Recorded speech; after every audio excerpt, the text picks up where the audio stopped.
Good morning eighth class. आज हम इसका थर्ड पार्ट करेंगे आपके चैप्टर का ठीक है, चिल्ड्रन नेटवर्क चैप्टर का। There is a row of huts near some dirty poodles.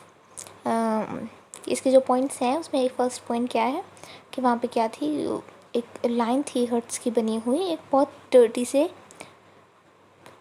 नाले के पास। Outside of the huts Jaya dumps her sac.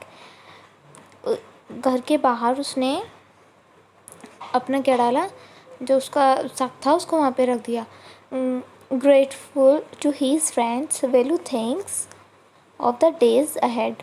तो फिर उसका फ्रेंड क्या सोचने लगा कि आगे के दिन में क्या होगा। Jaya and Velu walked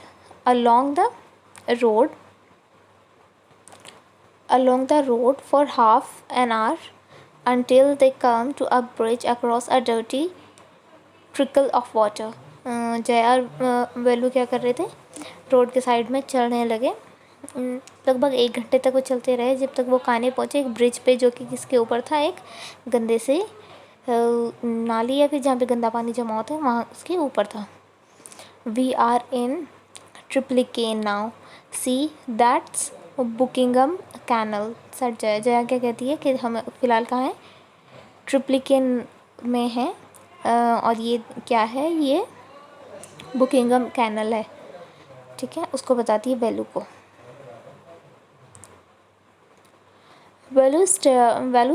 stared. वेलू घूरता है किसको, कैनल को। दिस वाज अ कैनल, कि ये क्या कैनल है। Near some puddles of water was a row of the strangest huts he had never seen. तो उसके उनके पुडल्स के पास क्या था, एक रो थी बनी हुई घर हर्ट्स की, जो कि उसने कभी पहले ऐसी हर्ट्स नहीं देखी थी। They were built out of all sorts of things, metal sheets, tires, bricks, wood and plastic। जो कि वो किससे बनी हुई थी, ये सब वेस्ट चीज़ों से, सब बेकार चीज़ों से बनी हुई थी। मेटल की शीट से बनी हुई थी और टायर्स, ब्रेक्स, इन सब से बनी हुई थी।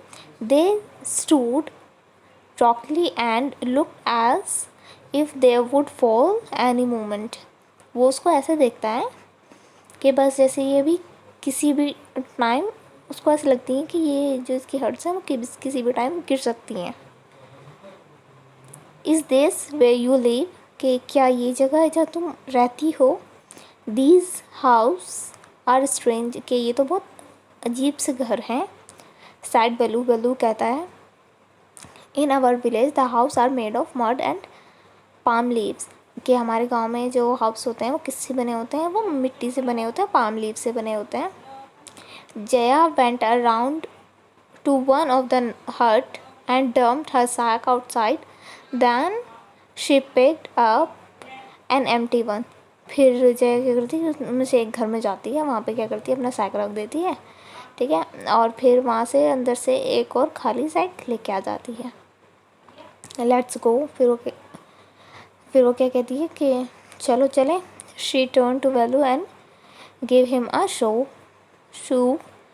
Eight least help me now here wear these and come with me. तो वो उसकी तरफ वो लड़की उसकी तरफ मुड़ती है, वेलू की तरफ, और उसको क्या देती है, शूज़ देती है। उसको कहती है कि चलो मेरी हेल्प करो, तुम इनको पहनो और मेरे साथ आओ। She threw him a pair of old shoes without laces and pushed a sack and a stick into his hands। वो उसको क्या देती है, एक बहुत पुराने से जूतों का जोड़ा देती है जिसमें कि लेसेस भी नहीं लगी होती, और फिर उसको सैक उसकी तरफ धकेलती है और उसको एक स्टिक देती है उसके हाथ में। Velu was confuse, Velu confuse हो जाता है। What works did she want him to do with these things. वो कन्फ्यूज़ जाता है कि वो क्या करवाना चाहती है इन सब चीज़ों के साथ, मुझसे क्या करवाना चाहती है। The only work he had ever done was on the land owners farm. उससे पहले जो उसने काम किया था वो क्या था, जो लैंड ओनर्स होते हैं, जो ज़मींदार होते हैं, उनके यहाँ काम किया था उसने। Weeding and taking cows out to grass. वो क्या करता था, गाय को चराने के लिए आता था। उनका जो काम करता था, गाय को चराता था और घास काटता था।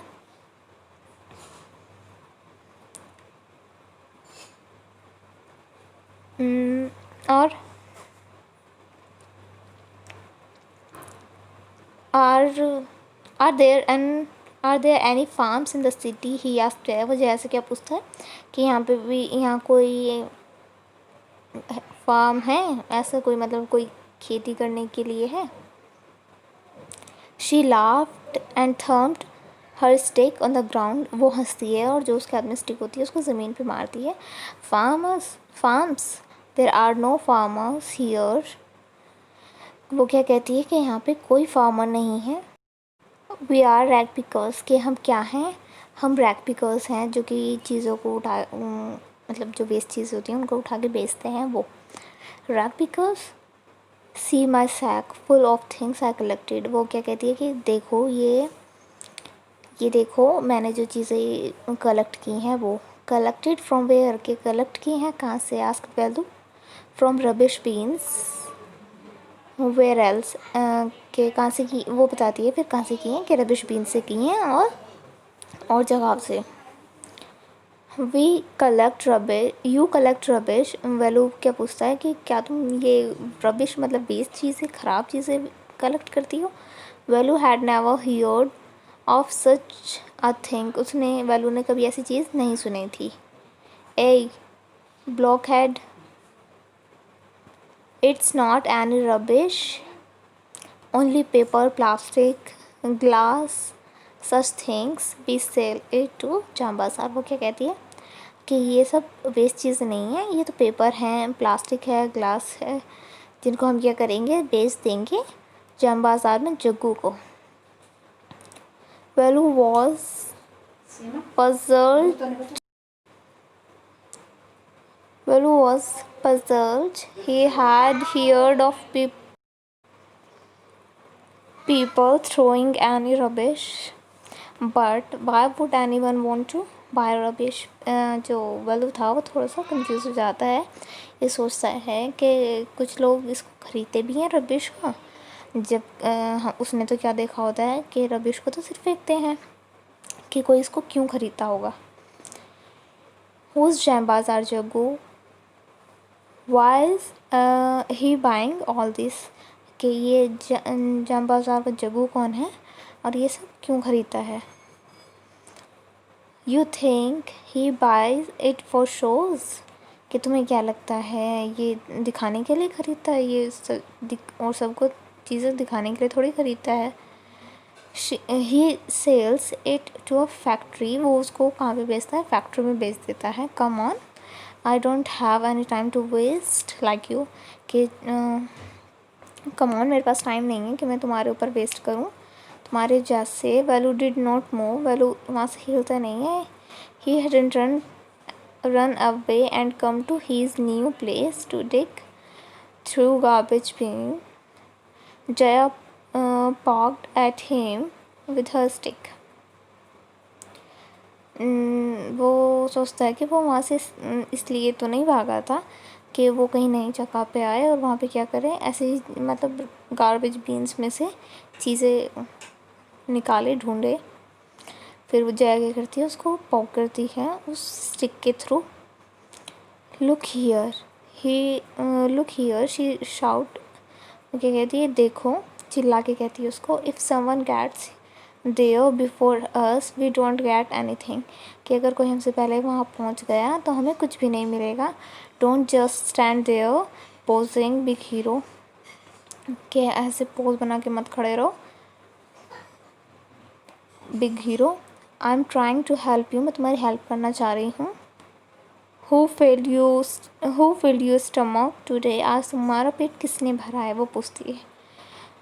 Velu spread his hand and signed, I will do it for now. He bought until I find a better job. Velu क्या करता है, अपने हैंड्स को थोड़ा सा स्क्रैच करता है और वो उसका साइन होता है कि चलो ठीक है, अभी के लिए तो मैं ये काम कर लेता हूँ, लेकिन मैं तब तक ये काम करूँगा जब तक कि मुझे कोई अच्छी जॉब नहीं मिल जाती। तो ये थी आपकी स्टोरी जो कि हो गई है फिनिश। Thank you.